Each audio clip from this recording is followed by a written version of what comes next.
Hey everyone, this is Chris Thompson, and welcome to session number 20 of Brain Software with Dr. Mike Mandel. He loves Indian food, hates trampolines, and reads the works of Edgar Allan Poe in their original languages. Welcome back, Mike.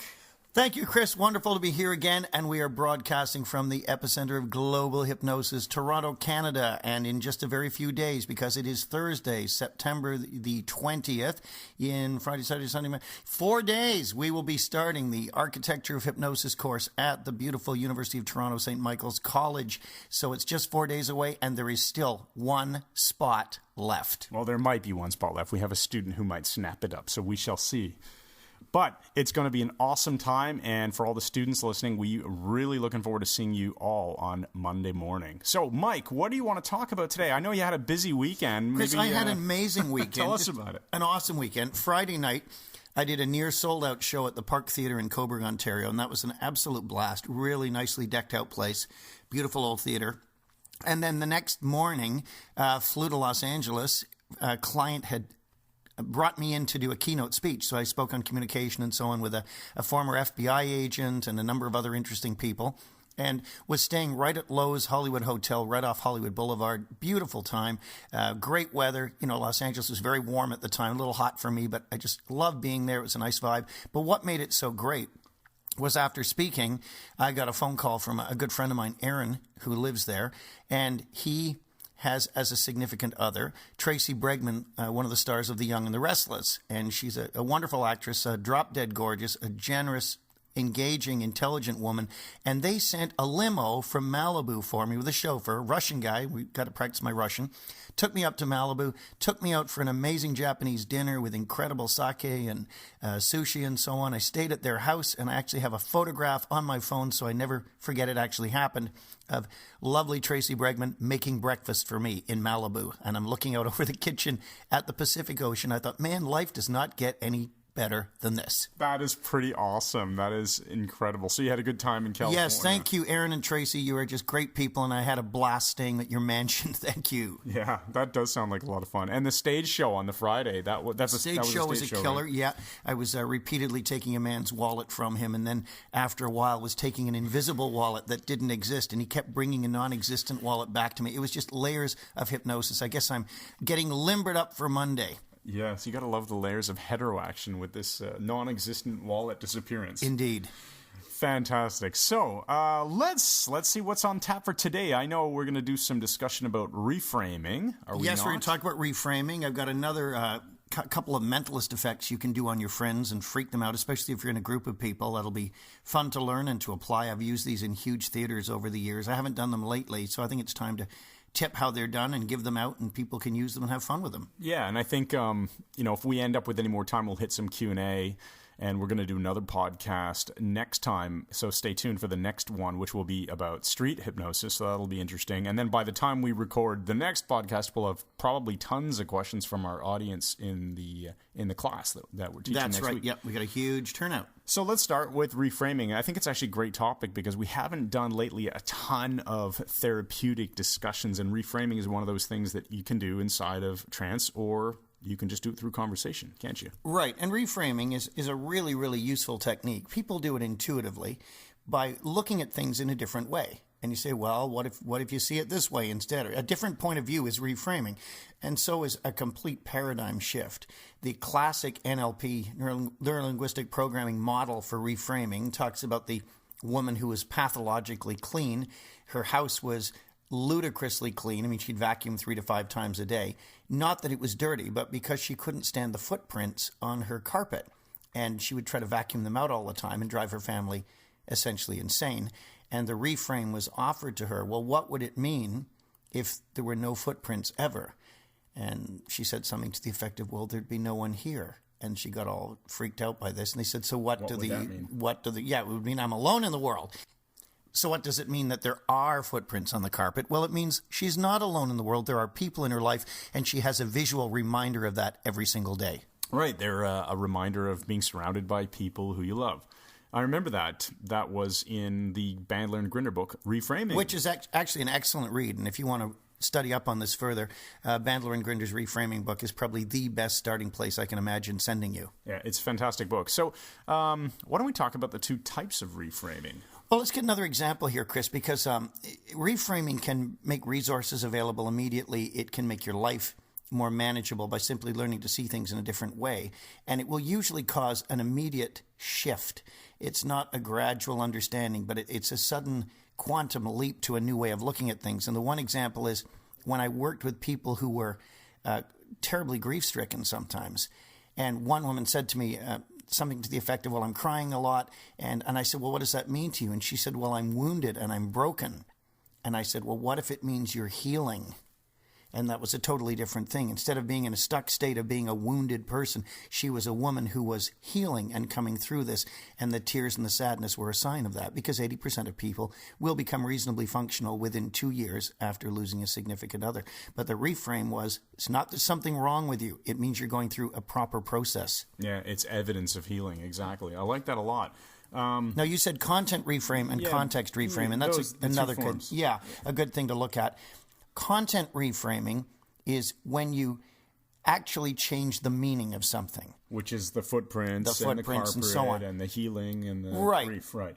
Correct. Whereas context reframing is finding a context in which the behavior would be appropriate and transferring it there. For example, if a man walks down the street in Toronto, down Yonge Street, the biggest street in Toronto, in Canada, in the world, in fact, walks down that street with his face painted blue and screaming and waving his arms, they'll probably put him in the Clark Institute for Psychiatry. But if he does that at Air Canada Centre for a game of the Toronto Maple Leafs, it is entirely appropriate behavior because it is appropriate in that context. So context reframing changes where you can do a behavior. But I'd like to focus on content reframes and actual reframes here and see different ways of looking at situations. Mm-hmm. I find that, to me, content reframes are far more useful most of the time. Well, you were doing one last night with that young woman after jiu-jitsu class. Yes. Maybe you want to explain that. Yeah, we'll keep names out of it because, sometimes people don't want their names brought up on podcasts. It was Julia. Yeah, there he goes. Anyway, we were having a conversation about education, and so she's about 22 years old and is going through a thought process on whether she should complete a degree or move on and do a different degree because she's not particularly interested in the one that she's doing. And the reframe that I offered was that, if you were to play a song on your iPod, if you stop the song, you're not deleting the file. You're just moving to another song, and you can always come back to the music that you were listening to anytime you want. Nice. So there's no finality to it. It's not like she's cutting an umbilical cord that's going to get rid of parts of her life forever. Yeah, the other reframe I offered was, knowing that she's an artist and paints on canvas, I said, what if you were to think of your life as a large sheet of canvas, and you've started painting, and you're only part way through this painting at the age of 22. You're only part way through, and you don't really like entirely what you've done. If you were to only crop that canvas and start from scratch, how much of it is still left? And she said, actually a lot. And I saw the transderivational search happen. Actually, a lot of that is left. That's nice. I'll listen to my voice, Chris. I'm going to reframe the bullfrog in my throat as the necessity of a huge cough. Hang on. Oh. We're leaving that in. My voice has come back. There we go.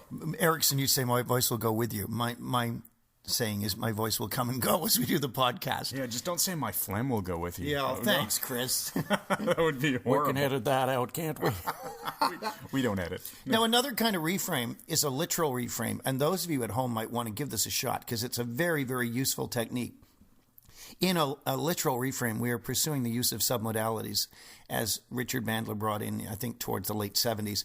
The understanding that experience has building blocks to it, our personal experience, our internal world. Remember, we do not react to events. We react to our internal representation and perception of events. So if we change the way we perceive something internally, then we begin to behave differently. Everything starts to shift at that point. You can change sounds in your head. I run into clients every now and then, and I can tell from their handwriting that they have a nagging voice in their head. I mean, being a graphoanalyst and a graphologist, I can look at the writing and see they're making their T bars in the small letter T's from right to left instead of from left to right. which is willpower directed against self. And every time I see that, I know right away that the person has an internal nagging critical voice. And I just say to them, you've got a critical voice in your head. And they'll say, well, everybody does. And I say, I don't. I got a voice in my head urging me to do the bad stuff. It's never criticizing me. It's going, way to go, Mike. So I said, well, whose voice is it? And, well, I don't know. Well, if you did know, actually, it's my father's voice, or it's my mom's voice, or it's a teacher's voice. I say, well, change it to somebody else's voice and see what happens.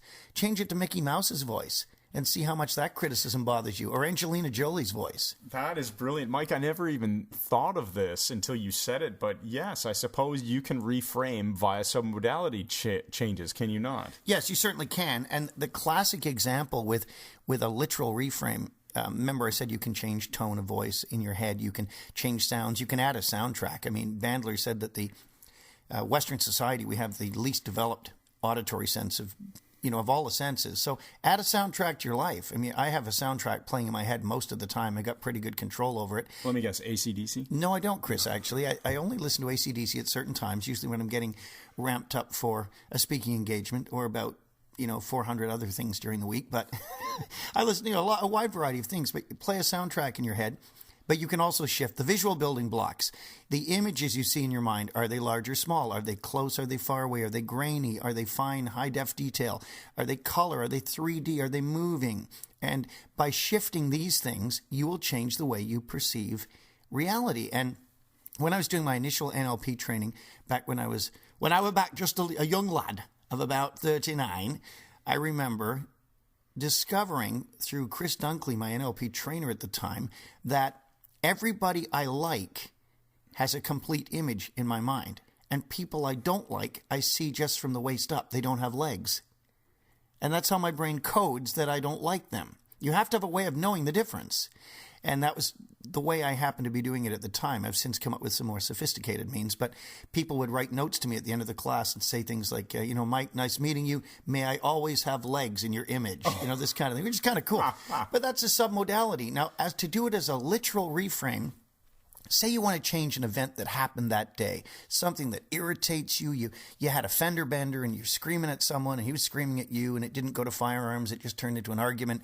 And this has rankled and jangled your nerves and stayed with you all day and you want to do something about it. Before you go to bed, do a literal reframe.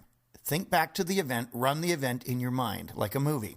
And when you get to the defining moment in the event, freeze the frame, change the picture to black and white and grainy, and shrink it down small, and now put a frame around it, just like a picture frame, any kind, maybe a modern metallic one, or a carved ornate wooden frame, or a gold frame, and stick it on a wall somewhere in your mind, and put one of those museum lights over it and turn the light on.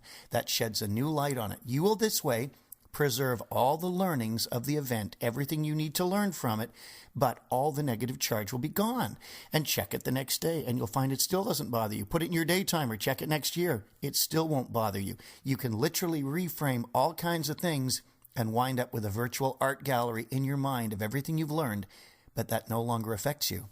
This is so cool because the first time I ever spoke to you after a brain software seminar, Carleton University, I asked you about a problem that I was having, and you ran that exact exercise on me back in 1993. I have no recollection of that, Yana. And it still doesn't, change, right? That's the wrong way to put it. Of course it changed. The exercise doesn't need to change. It works flawlessly every time. And once you put it there and leave it there, it will stay there. It will stay there. Yeah. It will fix things that bug you. It will fix them forever, and you don't need a new recipe next year. That's right. That's wonderful because the key points with this are because experience that we store visually internally tends to be more vivid if it's large, up close, 3D, color, then we just do the opposite. If you want to minimize something, shrink it down, push it further away, black and white, grainy, but put an actual frame around it. Freeze it. That's what you mean by literal reframing, instead of considering reframing like a metaphor. Right, making a frame and putting it that way, adding a soundtrack if you want. And likewise, take the great stuff in your life. Take the stuff, those peak experiences, and I have a real blessing insofar as my brain, since I was a kid, immediately notifies me when I am going through a peak experience. It just sets off a little marker, and I know right away. And I go, this is one of those peak experiences. And I make a point of paying attention to everything I'm seeing, hearing, feeling, any smells or odors in the room, any flavors, anything, whatever it's, whether it's, sitting second row center to watch Gary Kasparov beat Nigel Short at the Savoy Theatre in London, or, standing at the base of Ayers Rock, Uluru in Australia, in the Valley of the Winds. And these were peak experiences for me. So I coded them. I paid attention to them clearly. And then, instead of shrinking them and sticking them on a wall, making them black and white, I made them huge and full color and rich and vibrant. And those memories are with me to an enormous degree to this day. And I can go back there anytime I want. Yeah, if I was doing that, I'm going to take that advice. I really love that. And I notice this is how you tell such powerful metaphors, because you've coded all the details of these peak experiences. And when you tell these stories from your own life, you tell them in great detail, and you're so congruent about it. And that's why I think they work so well, right? I guess, yeah, because I go back to the experiences I'm telling it. Yeah, you go into trance. Well, essentially, I mean, you kind of have to go into trance to recount that story vividly. Wide awake now. Wide awake now. Thanks, Chris. You've been wanting to do that, haven't you? Yeah. I thought you were going to do that. I was just calibrating. But I was going to say is for my own personal history, if I was going to put something up on the big screen, it would either be the drive-in theater that my parents used to take us to in the family car, or it would be the IMAX screen. Nice. I remember you're building a huge screen in your head. First time the family took a trip and went to see one of those IMAX movies, and I was just a kid, and just blew me away how immersed in the real experience it felt. And that's what I would do. I'd put those experiences right up on the IMAX screen. Beautiful. That's nice, Chris. I will definitely use that. And IMAX is a Canadian invention. Yeah. Now, hey, I wanted to just quickly touch on this, because we've talked about things like submodalities before. We've never actually defined what it is. So for those of you who are listening and are new to NLP, you don't know what a submodality is, you probably figured it out by now. We really just mean the sub-elements of a picture or a sound or a movie or a make feeling, it even easier right? than that. We process through three primary representational systems: visual, auditory, and kinesthetic. Auditory, of course, being sound. Mm-hmm. Visual is self-explanatory. And kinesthetic is feelings and physical touch, which has two subgroups of olfactory, which is sense of smell, the express train of the brain, and gustatory, sense of taste. Those are modalities. Submodalities are the tiny building blocks within each of those. So is it large or small? Is it loud or quiet? Whatever Close it or is. far? Yes. Bright or dull? Yes. Color or black and white? All of the above. And by changing these, you change the way you process information. And while we're on that, somebody may need to hear this, so let me share this with you. If you're going through a bad time in your relationship now, and I've mentioned in previous programs, and when I was on CBC's Stephen and Chris show as Relationship Mike, periodically you need to fire your friends. I mean, you've got to get people, and I say that jokingly, but what I really mean is if people in your life are toxic and aren't changing and they're dragging you down, get rid of them. I mean, you give them a fair chance, but then realize you're not going to change them. They have to change themselves. Don't wreck your life because of someone else. Now, having said that, if you're in a good relationship or a relationship that was good once and you want it back to normal, you want it to be thriving and vibrant and wonderful again, you can often change it with submodality shifts.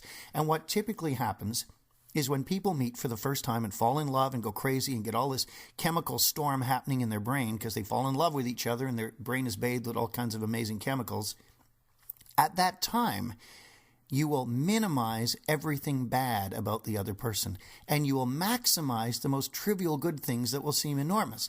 So, did you see the way he folded that paper napkin? What a wonderful man. He's so kind. Yeah, but, he throws darts and knives and everything at your relatives. Oh, he's just kidding around. He's a fun guy. Well, you know what I mean. We minimize the bad stuff. We maximize the good. Now, when we fall out of love, our brains have begun to do the opposite. We are now maximizing the stuff that bothers us. Oh, that toothpaste tube lid was left off again. I won't kill her. That kind of thing. We maximize the bad stuff. We minimize the good. Now, that's content, but you can also do it with submodalities. So when you go to bed at night, think of everything that was terrible in your day, that day, especially about your spouse or significant other, and freeze frame all of those, make them small, grainy, black and white, push them far away into the distance, and take everything great about that person and make it color and vibrant and bring it close and make that relationship even better, because you will go nuts over that person again, and you can teach him or her to do the same thing with you. Yeah, it's actually quite simple, right? And you can do all kinds of things, right? These are building blocks of human experience, and it's the way our brains code experience. It's not a trick. It actually works. Yeah, you can add, what else can you do, Mike? You can add soundtracks. You can ask yourself if the picture has a border, take the border away and make it go off into infinity. Sure, make it panoramic, make it full 3D, or even some people prefer a flatter image. Whatever works for you, but experiment, and you'll quickly determine. Most people discover, and of course most is only 51%, most people discover that full color, close 3D, vibrant images tend to be the most powerful. So make the good ones like that and make the bad ones small, black and white, grainy, and pushed far away. Right. And the important thing here is to do what works for you, because we wouldn't generalize and tell you that always making it bigger is good, because all generalizations are bad, including right, that one. That's correct, Chris. And so, give this a shot. Use it in your life, and if you do this consistently, you at bedtime when you're falling asleep, you won't have to do it anymore, because your brain will start writing a little program and will do it automatically for you. So what other reframes have you done lately or seen done lately that you think are worth talking about and sharing here? None whatsoever, Chris. I think we've pretty well exhausted that topic at the moment. But what I did want to do is, I'm just looking at the clock, and I wanted to talk about a bit of mentalism here.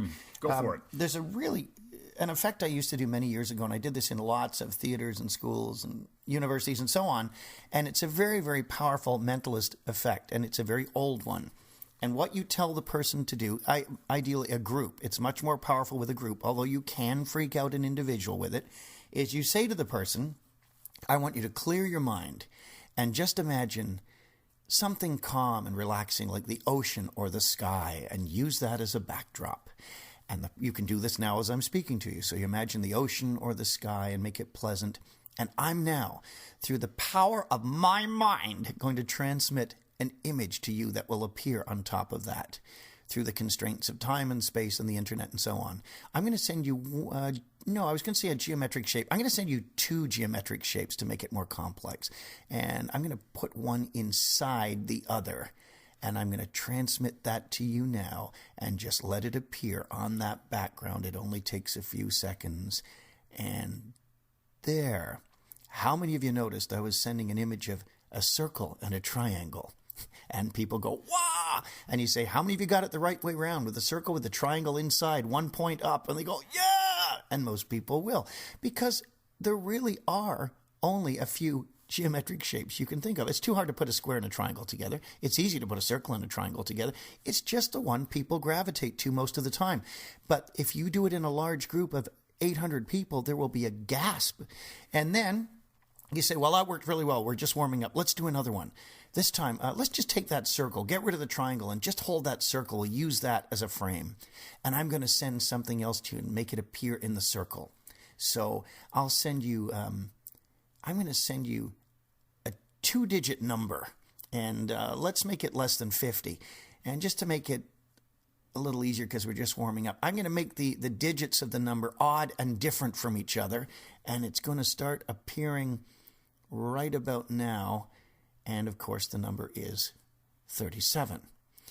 And 1 or 2 people will get 35. Now, I just did 35. Did you? Yeah. And the way you get around it is, how many people got 37? The hands go all up all over the place. And because of social compliance, people will put their hands up even if they didn't get it. Yeah. And it seems like you got a higher number. And I look to where someone didn't raise their hand, and I'll point down to that corner and say, who down here had 35? And somebody will raise their hand, and everyone goes, whoa! Now, think about it. I've already limited the numbers. I've said less than 50. And now I've limited it to a 2-digit number less than 50, which means it's 40, 41 numbers, possible numbers, right? And I'm saying the digits are odd and different from each other. So it rules out 11, 33, and it means either, 13, 15, 17, 19. Count by 2s and eliminate the duplicates. Or 31, 35, 37, or 39. And people will usually pick 37 most of the time. Because and those it's who in don't, the middle, right? And it's in the middle. And it's easy to remember. Now you can do it with an even number greater than 50, and people will pick 68 or 86. And this blows people's minds far out of proportion as to how simple it is. And then, of course, you can just transmit an image of a furry animal walking around and let them just take a moment to see that animal, which is, of course, a bear. And... Was it? No, oh, not for me. Chris is warped. But most of the time, it will be a bear. And if someone gets it right, and I say, did you see it in your mind? They go, yes, I saw a bear. And I say, and I'm really getting a strong impression, that you have a scar on your left knee, don't you? And they go, yes, and everyone gasps because most people who are right-handed have a childhood fall and their left knee will tend to get a scar on it. And women are especially aware of where their scars are. Men aren't so much. You know, I always like to buzz my hair shorter and shorter. My wife says, don't. You got scars on your head. And I go, scars are cool for guys, though. You don't get it, dear. I'm a martial artist. So do that with a woman and say, and you have a scar on your knee. And she, yes. And I used to end it somewhat inappropriately on stage by saying, and that's really interesting underwear you're wearing. And everyone would laugh. But yeah, play around with these things. You'll have a blast with it. And the response is far out of all proportion to how simple they are to create. That is awesome. That's, I mean, yeah, I had the number 35 in my head, so that was... You know, I used to do a blindfold thing on stage, and my face would be all bandaged up and that, and people would hold objects between my hands, and through various artifices, I would tell them what they were. And at that time, Avon came up with a lip gloss for teenage girls, and it was in a little... what looked like a McDonald's cheeseburger that would unscrew, made of plastic, and the lip gloss was inside. And so many girls had this. It was quite popular. At almost every show, I'd say, I don't know if someone's just been to McDonald's or something. Does someone have a cheeseburger in their purse? And you'd hear a gasp, and then they'd hold it up, and everyone would just go nuts. And it's just absolute nonsense and silly, but horrendously entertaining. That is very funny. Okay, so we're getting actually very close to the end, so I'm going to get you to do the closing metaphor. Before that, did you want to talk about Skype? Yes, You're I do. now on Skype. Chris and I occasionally get, well, more frequently lately, people who want to see us as clients. Chris sees clients as well. He's a great hypnotist, an excellent agent of personal change. He's an MBA and an engineer, and he's a heck of a smart guy, and he's very well trained. So people come to Toronto and meet up with us and have appointments, and I help people with phobias and anxieties and, you know, self-esteem and moving forward in life, because I'm not a therapist. I'm an unconscious coach. I teach you and educate you and get you moving again, which is why usually in one session we can make a huge difference in your life. If you want to come to Toronto and meet with me for a one-on-one, send me an email at info@mikemandelhypnosis.com. Chris and I will deal with that. Or if you want an appointment with either of us by Skype, we do hour-long appointments with people around the world, and we help you fix an awful lot of stuff. So if you wonder if what you have is something we can help you with, send an email, info@mikemandelhypnosis.com, and Chris or myself will be more than happy to give you more information on how you can have a personal consultation with us over the internet. Perfect. Okay, so let's do closing metaphor. Chris, this is an interesting one. I've saved this for a while. It's another true story. It's the story of Charles Coughlin, and this is one you've never heard me tell. Charles Coughlin was born to a family of poor Irish immigrants in Prince Edward Island, Canada. Now, Prince Edward Island is the smallest province in Canada. It's off the coast of Nova Scotia and New Brunswick, and it's famous for things like Anne of Green Gables and red sandy beaches and PEI potatoes. And the Coughlin family came over from Ireland, lived in Prince Edward Island, and gave birth to this boy, Charles. And Charles was born in 1847 in PEI, and he was quite a bright kid. And so they began raising him, teaching him, encouraging him to use his intelligence. And the neighbors actually got together, and the community, and raised money for him to get a good education. He was so smart. And his parents hoped he'd go on to be a lawyer or something like that. But no, he wanted to be an actor. And they almost disowned him over this, but Charles was a strong young man, and he said, no, I'm going to be an actor. You're not stopping me. And he went to London and trained as a stage performer, and was quite brilliant and did a lot of serious theater work. Traveled around the world, made quite a career for himself well into his 50s. And somewhere down the way, Charles, in this story, runs into a gypsy woman who grabs his hand, looks him in the eye, and says, you're not going to be in Canada long. You're going to die in the southern United States, in a city there, and you will not rest until you come back to Prince Edward Island. And this kind of freaked him out, and it was documented because he told a lot of friends about it. It scared him so much. Well, sure enough, a few years later, he was traveling on tour with a theater group and performing in Hamlet. And in a theater in Galveston, Texas, Charles Coughlin had a heart attack and dropped dead on stage. And consequently, his career came to an abrupt end, and he was buried in Galveston in a mausoleum in a particular cemetery. And 2 years later, a huge hurricane blew through Florida and Texas, and Galveston was devastated by this hurricane. In fact, 3,000 homes were destroyed and 6,000 people were killed. Enormous storm, but it washed away a large amount of the cemetery, including the mausoleum where Charles Coghlan was buried, and his coffin washed away. And his family requested anybody who could find the casket that was washed away in this hurricane to let them know. They advertised, but it was never found. 8 years later, fishermen, Prince Edward Island, 3,000 miles from Galveston, Texas, where Charles Coghlan had died of a heart attack, found a box floating in the shallows off the coast of PEI, covered in barnacles and seaweed.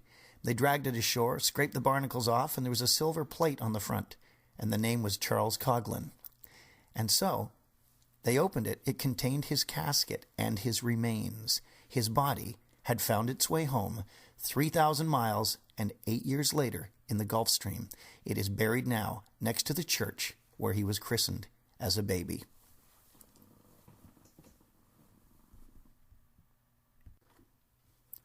This has been session number 20 of Brain Software with Dr. Mike Mandel. I'm Chris Thompson. You've been listening to Dr. Mike and his awesome metaphors as always. Thank you. And remember, head on over to iTunes, leave a rating for the show because it helps more people become aware of it.